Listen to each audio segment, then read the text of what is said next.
Yesu nashimwe, Imana yacu nihabwe icyubahiro kubw'uburinzi bwayo bukomeye. Dushimiye Imana kandi ko yongeye kutwongera umunsi wo kubaho. Dushimiye Imana kandi ko ikomeje kutuzigama n'ubundi kubw'umugambi wayo. Kuba nkiriho, kuba wowe ukiriho, kuba tugihumeka, kuba tukibasha kuvuga izina ry'Uwiteka mu kanwa kacu, ni uko yahatubereye. Burya ni uko yahakubereye nanjye akahambera, atari ibyo ahacu ntabwo haba hakibukwa. Dushimiye Imana rero ko twongeye kubona umwanya kandi wo kuganira ku ijambo ryayo kugira ngo twibukiranye intego y'uru rugendo kandi dukomezanye. Reka tubanze dusenge Imana hanyuma tuganire. Mana nziza, Mana nkuru, Mana ishobora byose, n'ubundi ndakunezerewe kubw'umugambi wawe mwiza. Ndagushimiye kandi ko hamwe na bene data tugiye gusangirira ijambo, Mwuka w'Imana rishorere atuyobore, kandi ukuboko kwiza kw'Imana kubane na buri wese uryumva, nuko twunguke mu izina ry'umwami wacu Yesu Kristo. Amen. Imana nihabwe icyubahiro. Uyu munsi tugiye gusangira ijambo ry'Imana. Turavuga ku mumaro wo kwizera. Kwizera ni iki bimarira umugenzi uri muri iyi nzira igana mu ijuru. Reka dusome ijambo ry'Imana. Turasoma mu gitabo cy'Abaheburayo, turasoma igice cyaho cya 11, umurongo waho wa mbere wonyine. Dusome no muri Luka, ubutumwa bwiza bwa Yesu Kristo ko bwanditswe na Luka. Turasoma naho igice cya mbere, dusome ku murongo waho wa 45, hanyuma n'ubundi tuganire kuri iri jambo. Reka dusome Abaheburayo 11, umurongo waho wa mbere. Umutwe w'amagambo haranditse ngo kwizera icyo ari cyo, ibyitegererezo by'abizera nyakuri. Kwizera no kumenya rwose ibyiringirwa, udashidikanya ko bitazaba, kandi niko kuduhamiriza ibyo tutareba ko ari iby'ukuri. Kwizera no kumenya rwose ibyiringirwa, udashidikanya ko bitazaba, kandi niko kuduhamiriza ibyo tutareba ko ari iby'ukuri. Imana ishimwe. Dusome no mu butumwa bwiza bwa Yesu Kristo ko bwanditswe na Luka. Turasoma igice cyaho cya mbere, dusome ku murongo wa 45. Reka dusome mu izina rya Yesu Kristo. Haranditse ngo kandi hahirwa uwizeye kuko ibyo yabwiwe n'Umwami Imana bizasohora. Imana yacu nihabwe icyubahiro mu izina rya Yesu. Dushimiye Imana n'ubundi ko muri yo ariho habonerwa kwizera, ariho ubugingo buri, ariho ubuzima buri. Imana yacu nishimwe cyane. Dusomye ijambo ry'Imana ritubwira ko kwizera icyo ari cyo. Kwizera ni icyo ubundi ni ukumenya rwose ibyiringirwa. Ni nka definisiyo yo kwizera cyangwa igisobanuro cyo kwizera icyo ari cyo. Abantu rimwe na rimwe tujya tubyumva mu buryo butandukanye, ariko icyo ijambo ry'Imana rivuze ni iki ngiki. Kwizera ni ukumenya ibyiringirwa kandi ntushidikanye ko bitazaba.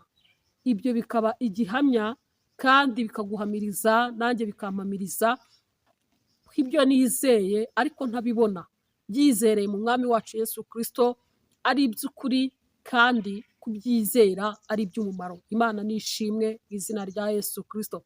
Kwizera rero ni ukumenya ibyiringirwa ntashidikanya, nawe udashidikanya ko bitazaba, kandi icyo kikaba igihamya nyine ko ibyo ntareba, ibyo wowe utareba, ari iby'ukuri ko Imana ibasha kubisohoza kandi ko ibasha kubikora. Abantu rero tujya tuba abajyantege nkeya, nkizerera mu muntu bitewe n'icyo yansezeranije, nkizerera mu muntu bitewe n'icyo yambwiye yankorera cyangwa azankorera, ariko umuntu ni umunyantege nke. Umuntu ni umunyantege nke, ajya ananirwa ibyo yumvaga azakora, akagira impamvu zo gutenguhwa ntabashe kubigeraho. Ibyo yumvaga yakwemereye ko yagusohoreza bikanga ko yabisohoza. Ni ukuvuga ngo umuntu ni umunyantege nke ku kigero gusohoza ibyo yavuze bimunanira. Abifitiye ubushobozi cyangwa atabufite, we ni umuntu arananirwa, akaba atabasha kubikora. Ariko kwizera Imana ni igihamya ko ibyo ntareba, ibyo ntabona, ni ukuri ko niba Imana yarabisezeranije izabisohoza. Dusomye kandi no muri Luka igice cyaho cya mbere ku murongo wa 45, haravuze ngo hahirwa. Umuntu uhiriwe ninde? Hahirwa umuntu wizera ko ibyo yabwiwe n'Umwami Imana bizasohora. Imana ishimwe. Hari igihe waba ufite amasezerano, waba ufite ibyo Imana yavuganye nawe, waba ufite iby'umutima wawe wiringiye kandi utegereje ko ari iby'Imana yavuganye nawe ukaba ubizi neza ko izabisohoza, ariko muri iki gihe turimo dusoza umwaka umutima wawe ukaba ugiye kure, ukaba urimo wibaza ute se ko ibi bintu Imana yabinsezeranije, hakaba hashize igihe, ku mwaka ushize ukabara uti n'uyu nguyu urarangiye, n'uyu nguyu uransize, bya bindi bidasohoye. Ariko ntabwo ari uko Imana yabyibagiwe, nje kukwibutsa ko Imana itakwirengagije, nje kukwibutsa ko Imana itakwibagiwe, ahubwo ibyo utabona, ibyo utarebera mu muntu ngo ubirebe ubibone ukabyizerera mu Mana, ni by'ukuri ko bizasohora. Imana ntibeshya, Imana ntabwo ivuga ubujajwa cyangwa amagambo adafite impamvu, adafite intego. Gukora kwayo kuriho none kandi kuzahoraho. Imana ishimwe. Hari ibyo Imana yagiye ikora mu buzima bwacu, iminsi yo kubaho kwacu duhereje inyuma tukabibonesha amaso, kandi natwe uyu munsi tukaba twatuza akanwa tukuvuga ngo kiriya ni Imana yagikoze, nta muntu wari bugikore, nta muntu wari bugishobore. Ariko none kuko uri mu gihe kikugoye, kuko uhuye n'umuyaga mu buryo bumwe cyangwa ubundi, umutima wawe ukiheba, ukajya kure, ugatakaza kwizera. Kwizera iyo kwarangiye, ubuzima nabwo buba budahari. Kwizera iyo ntago uhari, ejo hawe haba harangiye. Ariko iyo ufitiye Imana icyizere, biguhamiriza ko ibyo utareba none, ibyo utabona none, ari iby'ukuri ko bizasohora. Imana ishimwe. Twabonye kandi ibyitegerezo by'abizera nk'uko umutwe w'iri jambo wabivuze. Hari abatubanjije bagiye bagira kwizera, mu mirongo y'inyuma y'uyu murongo twasomye bagenda babivuga. Hari abo batwereka urugero rwa Enoki wagize kwizera bikagera ku rwego ajyanwe mu ijuru adapfuye. Batwereka Aburahamu wagize kwizera agahamagarwa n'Imana kwimuka aho yari ari, Imana ikavuga ngo nave mu gihugu cy'iwabo kwa Tera, hari ibigirwamana, hari hagoye, ariko Imana aho imujyanye, aho imwerekeje, akagenda kubwo kwizera atazi ngo nihe hazaba hameze gute, hasa gute, ariko kwizera Imana, akakugenderamo, akumva ibyo atabona, ariko kuko abibwiwe nitashobora kubeshya bizabaho. Imana ikamujyana ikamugeza mu gihugu cy'isezerano. Imana ishimwe. Kandi ijambo ry'Imana rikatwereka ukuntu n'ubundi kubwo kwizera yemeye gutamba umuhungu we Isaka, akamutanga nk'igitambo kizima imbere y'Imana, atabikoreshejwe nuko hari ibiguzi yari buhabwe, nubwo byari bigoye. Iyo tubisoma twumva ari ibintu byari bikomeye, ariko kubwo kwizera yinjiramo neza, yizera ko Imana ibasha gushaka igitambo, ibasha gukora igikomeye cy'imbaraga. Kubwo kwizera yemera gutamba Isaka. Imana ishimwe. Ijambo ry'Imana rikatwereka kandi Abeli wemeye gutanga ituro rizima, agatoranyamo ituro rizima riri bunogera Imana kubwo kwizera, kuko yabikoze, kuko yizeye ko Imana ibasha kureba no gupima no kumenya imirimo dukora, nuko ikayihereza agaciro. Imana ishimwe. Kubwo kwizera rero hari abatubanjije bagiye bizera, kandi kwizera kwabo kukaba amateka adashobora kwibagirana. Natwe ab'iki gihe tukaba tuvuga ngo koko hari mu batubanjije umuntu wari ufite kwizera guhamye, gukomeye, kandi kwatumye hari ibikoreka. Imana ishimwe cyane, kandi Imana ihabwa icyubahiro. Eliya buriya nawe yarizeye, byatumye yizera ko Imana ibasha, imbaraga zayo zibasha kunesha imbaraga z'abahanuzi ba Bali 400 bahamagaraga ibigirwamana byabo, ari benshi, ari byinshi, ariko wari umwe kubwo kwizera. Aravuga ngo Imana yanjye, haleluya, Imana yanjye ibasha gutwika igitambo, ibasha gucana umuriro. Bituma kubwo kwizera avuga ati mubanze musukemo n'amazi ahagije, hanyuma mpamagara Imana. Nyamara abahanuzi ba Bali bari benshi, bari kumukoba muri kiriya kibaya, byari kuba bigoye, ariko we yarizeye. Yaravuga ati uko byagenda kose. Tubona Saduraka, Meshake na Abedenego, nabo ni abagabo b'icyitegererezo mu byo kwizera. Barizeye, baravuga ngo ibasha kudukiza. Amen. Kandi baravuga ngo nubwo itadukiza, ntabwo dushobora kuyihakana, ntabwo dushobora kuramya ibigirwamana, ntabwo dushobora kubararira ibitari Imana nyakuri twamenye. Bariya nabo bahagaze ku kigero cyiza cyo kwizera, bituma binjira mu muriro bavuga ngo uko byagenda kose Imana yacu tuyiziho ubushobozi. Imana ishimwe. Kandi kubw'ibyo babashije gusohoka mu muriro ari bazima, bameze neza, kuko Imana yahagararanye nabo. Kubwo kwizera kandi Daniyeli yakomeje gusenga mu gihe cyari kigoye, mu gihe atarabyemerewe, akomeza guhamagara Imana kugeza yinjiye mu rwobo rw'intare. Imana yururukana nawe, imanukana nawe kubwo kwizera, nuko imuzamuramo ari muzima. Bose baravuga ngo nihogezwe izina ry'Imana ya Daniyeli, nihogezwe kandi izina ry'Imana ya Saduraka, Meshake na Bedenego. Imana yacu nishimwe cyane kubwo kwizera. Bibiliya kandi tubwira Nowa, umugabo wahagaze mu byo kwizera, igihe Imana ngo yari yitegereje abari mu isi, ibona uburyo barimo bayigomera, ibona uburyo barimo bakora ibyo gukiranirwa, ibona uburyo ibyaha bikabije kuba byinshi, avuga ngo ngiye kurimbura abantu naremye. Nuko Imana inyura ku mugabo witwa Nowa, iramusuzuma isanga afite kwizera gushyitse. Imana ishimwe. Nuko imumenera ibanga ko abazi inkuge. Reba igipimo cyo kwizera yari afite cyatumye amara imyaka irenga 100 ari gukora igikorwa ategereje ijwi yumvise ubwe. Benshi baramufashaga, ariko kubwo kwizera iminsi mike, igihe gitoya, bakarambirwa bakabivamo. Ni nkuko n'ubundi muri iki gihe cya none abantu bamenye Imana barayisobanukirwa, abantu barigishijwe, abantu basomye Bibiliya, ariko uko iminsi igenda ishira bagenda bavuga ngo twarayobye, burya twabyibeshyeho. Niko n'ubundi kwa Nowa byagenze, kuko hari abamaze buri imyaka 5 baravuga bati ntabwo bishoboka, ntabwo iyi mvura yaba izagwa ngo habe hashize imyaka 5. Baragenda. Abandi baravuga bati reka tugerageze twongereho 7, 10, 15, 20. Hari abakiri kumufasha bagenda, abandi baza bavuga bati nyamara ntawamenya, reka dukomerezeho 20, 30, 50. Ariko umugabo witwa Nowa, aleluya, kubwo kwizera we yakomeje kwizera icyo amatwi ye yumvise Imana ivugana nawe. Aravuga ngo uko byagenda kose ijwi numvise ni iry'Imana, iyambwiye ngo nimbaze inkuge, ifite igihe cyayo izabikorera. Tugeze mu gihe kigoye, aho Imana isezeranya abantu ikintu bagatangira kubara ngo buriya urebye ngo imyaka bimaze ntabwo ari Imana yaba yarabivuze. Ariko ibyo biri hirya y'ukuri kw'ijambo ry'Imana. Abantu bagashaka ibitangaza ngo byihuse, abantu bakavuga ngo hariya ninjyayo n'imbibwirwa birarara bisohoye, ariko ibyo bishobora gukorwa n'imbaraga z'umuntu cyangwa izindi tutazi izo arizo. Icyo tuzi nuko Imana yacu twizeye, iyi ngiyi idashobora kubeshya, iyi Mana y'inyembaraga yabanye n'abatubanjirije, ikora ku isaha yayo. Ariko hahirwa umuntu wizeye ko ibyo yabwiwe n'Umwami Imana bizasohora. Imana ishimwe. Ijambo ry'Imana iyo dukomeje gusoma hepfo muri iki gice cya mbere cy'Abaheburayo, batubwira abantu benshi bagiye bahagarara neza bakaba ibyitegererezo by'abizera. Batubwiramo n'umubyeyi Sara, wari umaze imyaka myinshi ageze mu zabukuru, aho Bibiliya isobanura neza ko nta n'ikimenyetso na kimwe yari agifite cyerekana ko ashobora kuzabyara nk'abandi babyeyi.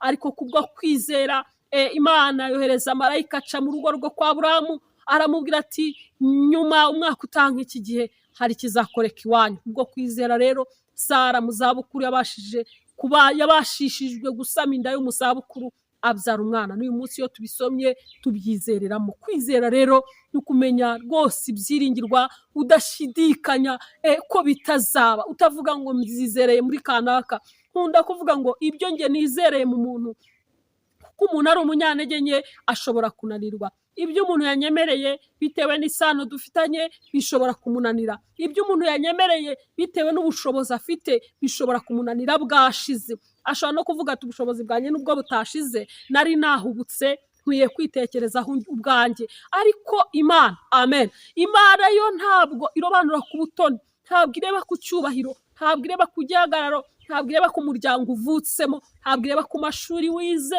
ntabwo ireba ku byo abantu bareba, uburanga n'ibindi. Imana iyo yagutekerejeho ikavuga ngo ngiye kugira neza uyu muntu, ikugirira neza kandi biguha byuzuye. Imana ishimwe. Imana ntabwo ikora umurimo igice, Imana ntabwo igikora umurimo igice, kuko ntabwo inanirwa. Ndakwibutsa ko itananiwe. Hari ibyo yagukoreye kugira ngo ahari naho bicikiye uravuga ngo ahari nta kindi, ariko Imana ntabwo ikora umurimo igice. Girira Imana icyizere mwene data, kwizera no kumenya rwose ibyiringirwa udashidikanya ko bitazaba. Iki kigutera gushidikanya ngo ibi byo ntago yabishobora, ibi byo ntabwo ari ibyanjye, ibi ni ibya bariya. Oya, ntabwo ari uko Imana ikora, ntabwo igira bariya ngo babe bagenewe biriya abandi bari biriya ku buryo birebesha amaso ngo ubimenye. Imana igutekerejeho, Imana igize umugambi wo kukugirira neza, acyayikoma mu nkokora, ntawayitangira, nta nama yakorwa ngo bihagarare, nta bantu babasha kuvuguruza uwo mugambi kuko ni Imana. Amen. Imana isezerano n'umuntu isezerano ikarikurikirana ikaribungabunga. Hari igihe winjira mu gihe kigoye, nibyo nk'icyo Hana yinjiyemo igihe yasengaga Imana, ngo akajya asenga asaba Imana ati Imana uzangirire neza, numa umwana w'umuhungu nzamugutura agahiga imihigo, nzagukorera nk'imihigo tujya duhiga. Mana nunkuraha nzakora ibi, Mana nunkorera iki nzakora biriya. Duhiga imihigo uko bwije nuko bukeye bitewe n'igikombe tuba duhagazemo. Ariko Hana we afite Penina wamukobaga, akamukoba akamubwira ati ariko ubwo uri mu yahe? Igihe wahereye usenga, igihe wahereye uvuga ngo uzima, igihe wahereye uvuga ngo urayikorera uzayigumaho, bikumariye iki? Bikumariye iki ko mbona ntacyo ugeraho? Ariko Imana kuko ari Imana itabesha, ari Imana y'inyabubasha n'ubushobozi, yakomeje gukurikirana umugambi wayo. Igihe kigeze imusohoreza isezerano, nuko imuha umwana. Imana ishimwe. Twasomye ijambo riratubwira ngo hahirwa umuntu wizeye ko ibyo yabwiwe n'umwami Imana bizasohora. Imana ishimwe. Muririmbyi yaririmbye aravuga ngo Imana kuba hari ibyo yakubwiye ntabwo yahubutse, ni ukuri yashaka yari buzabikore nta kintu yakubwiye. Ariko ikintu cyatumye ivuga ngo ngiye kuvugana n'uyu muntu ni uko yagira ngo ikuremo umutima ibi bizaba hanyuma, ni uko yagira ngo nibigusohoreza uzavuge ngo iki kintu amatwi yanjye yaracyumvise. Imana ishimwe. Uzavuge ngo iki kintu Imana yari yarampishuriye ko izagikora, uhamiriza abantu ubabwire ngo hashize imyaka iyi negereje ko iri sezerano risohora, abantu bakomere, bityo abantu bongere kwizera Imana, bayigirire icyizere kuko ni Imana itabeshya. Imana ishimwe. Hahirwa umuntu wizeye ko ibyo yabwiwe n'umwami Imana bizasohora. Imana ishimwe. Imana ishobora kora gusezeranije bizaguha akazi, ukabona imyaka 10 irashize ukavuga utese bizava he, bizaturuka he ko mbona nta cyizere gihari. Ariko Imana ifite ubushobozi bwo kurema ibitariho, mu butayu hakarema ikaharema amasoko amazi agatemba. Imana ifite ubushobozi bwo kuzuza ibituzuye bimeze nk'igice, bituzuye ikabyuzuza bikuzura. Imana ifite ubushobozi bwo gushyiraho ikintu aho kitari kiri kikahaba. Amen. Imana ishimwe. Kwizera no kumenya ibyiringirwa, ntushidikanye, ntugire umutima w'ubwoba, ntuhagarike umutima ngo ko bigenze uku cyangwa kuriya. Oya, ntabwo bibuzima gukurikirana ijambo yakuvuzeho, ntabwo bibuzima gukurikirana umugambi gufiteho. Byose ntabwo bikora yabitubwiye. Hari ibyo itubwira, hari n'ibyo itatubwira, ariko ijuru rijya rigira igihe cyo kuvuga ngo uriya kubwo kunyubaha, kubwo gukiranuka, kubwo kunegereza, kubwo kwihangana, kubwo kwirinda muri ibi na biriya, uriya muntu wanjye nzamugirira gutya. Imana ikabigambirira, kabone n'ubwo itabikubwira ijya ibigambirira ikavuga ngo uriya muntu mfite kumugirira gutya. Imana ishimwe. Rero humura, ugirira Imana icyizere. Kwizera no kumenya ibyiringirwa. Cyakora ubaye wariringiye umuntu, ubwo nakubwira ngo ntacyo bikikumariye. Ubaye ari umuntu hanze amaso, ubwo nakubwira ngo yagutenguha. Ariko niba ari Imana, amen, niba ari Imana iyi ngiyi yabanye na Aburahamu, niba ari Imana iyi yabanye na Sara, niba ari Imana iyi yabanye n'abatubanjirije, iyi yamanukanye na Daniyeli mu rwobo, iyi yajyanye na Saduraka, Meshake na Abedenego mu muriro bakinjiranamo, niba ari iyi wiringiye, ndagira ngo nkubwire ngo ngira wizere. Amen. Ongera ugirire Imana icyizere. Niba ari iyi wahanze amaso, niba ari iyi ngiyi wikomejeho, Imana ntabwo izagutererana. Ari igihe kizagera ubone hari biracitse, ugire ngo ntabwo bigishobotse, ugire ngo ntabwo bikibaye. Muri byaririmbye aravuga ngo Imana ntikangwa na biracitse, ngo na nyuma ya zero irakora. Nigeze gusenga Imana ndayibaza ngo nyuma ya zero ibi bintu ko mbiririmbye igihe bigenda bite, nyuma ya zero ukora ute? Ariko hari igihe kigera ukabibona ukavuga ngo ahangaha ni nko muri feruje hagati, aha ni Imana ikoze ikintu nyuma ya zero. Imana ishimwe. Nyuma ya zero Imana irakora. Imana ntabwo ikangwa na biracitse, Imana ntabwo ikangwa nuko bavuze ngo ntabwo bigishobotse. Wenda n'abaganga babikubwiye ngo ibi ntabwo bizashoboka, wenda n'umuturanyi wabikubwiye, wenda n'umubyeyi wabikubwiye, wenda yarakuvumye ngo nta mugisha uzabona utabona, ndagira ngo nkubwire ngo Imana ifite imbaraga, amen, zo gushyiraho ibitariho, zo kurema ibitariho nuko bikaboneka. Imana ishimwe. Girira Imana icyizere rero. Kwizera ni ukumenya ibyiringirwa udashidikanya ko bitazaba, kandi kikaba igihamya ko ibyo utareba burya ni iby'ukuri. Imana yakubwiye burya ni iby'ukuri, nubwo utabireba burya ni iby'ukuri. Bya bindi yaguhishuriye mu ijoro burya ni iby'ukuri. Bya bindi yakubwiye usenga ni iby'ukuri. Byajwi wumvise burya ni iby'ukuri. Nje kubikwibutsa ibyo utareba ni iby'ukuri ko bizasohora. Hahirwa umuntu ubyizera rero. Imana ishimwe. Imana ishimwe. Ni ukuri hari igihe umuntu agera mu gihe kwizera kugashira, kukaba guke. Gehazi igihe kimwe ngo agiye kubona ngo ari hanze, ngo abone ingabo nyinshi ku musozi ngo zari zije gufata Elisa. Ubwo buramwica, aravuga ati noneho turapfuye. Ngo yinjira mu nzu, abwira umugaragu w'Imana Elisa ati databuja, ndabona dupfuye, ndabona ibyacu birangiye, ngwino undebere hanze, ndabona ingabo nyinshi zihorera ku musozi, ndabona ibyacu birangiye. Elisa kubwo kwizera, aleluya, kubwo kwiringira Imana n'imbaraga yayibonyemo, aravuga ngo umva nkubwire, abo turi imbaraga turi kumwe nazo, ingabo ziturwanirira, ingabo zitugose, n'ingabo zigendera ku magare y'umuriro. Imana ishimwe. N'ingabo zidashobora gutsindwa. Turagoswe n'imbaraga zikomeye. Muri byarindi bavuga ngo turarinzwe n'imbaraga zikomeye, ngo nta bwoba dufite, turi mu maboko y'Uhoraho.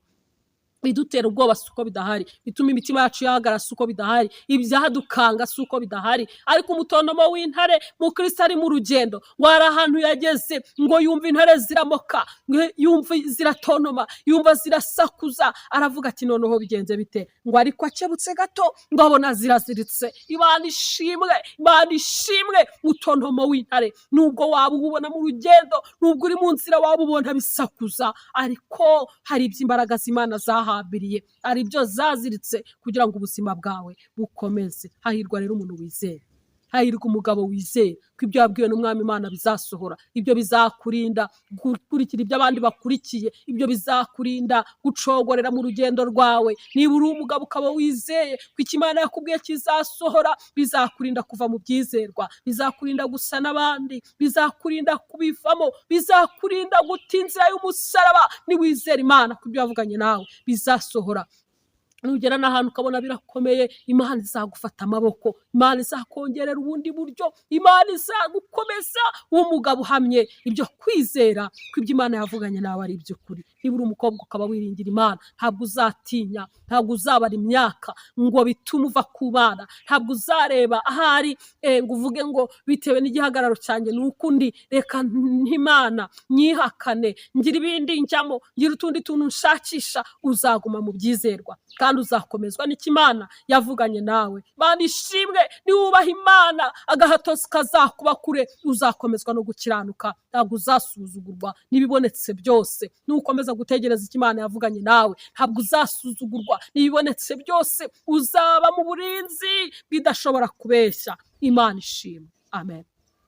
Niba uri umubyeyi ukaba wubaha Imana, ukaba ubana nayo, ntabwo uzacogorera imbere y'ababisha. Oya, nubwo uzabona Satani ashatse kukumwaza, rimwe na rimwe ushobora kuba wubaha Imana ukabona abana batangiye kukunanira, ukabona byahindutse rwose, ukabona imico yabo yabaye indi. Ariko ngera wegera Imana uvuge ngo ya yindi yambwiye kwizanderera, yambwiye yindi idashobora kubeshya, ya yindi ivuga ijambo ikarikurikirana, izakomeza kuba mu ruhande rwanjye. Ni ukuri. Nubwo wabona ubutayu, nubwo wabona amazi ntayo, ukabona umwuma ukwishe, ndagira ngo nkubwire ngo Imana igufiteho umugambi mwiza. Hahirwa umuntu wizeye ko ibyo yabwiwe n'Umwami Imana bizasohora. Niba uri urubyiruko ukaba wubaha Imana, ni ukuri humura. Girira Imana icyizere, girira Imana icyizere. Izakuremera ejo hawe, izakuremera ejo hazaza.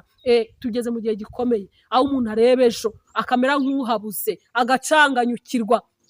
Abantu bamaze gucanganyukirwa, uhura n'umuntu ukabona arivugisha, wavugisha umuntu ukabona avuze nabi. Abantu baracanganyukiwe kubera isi uko imeze. Ariko ndagira ngo nkubwire ngo Imana ntabwo izareka umuntu wayo.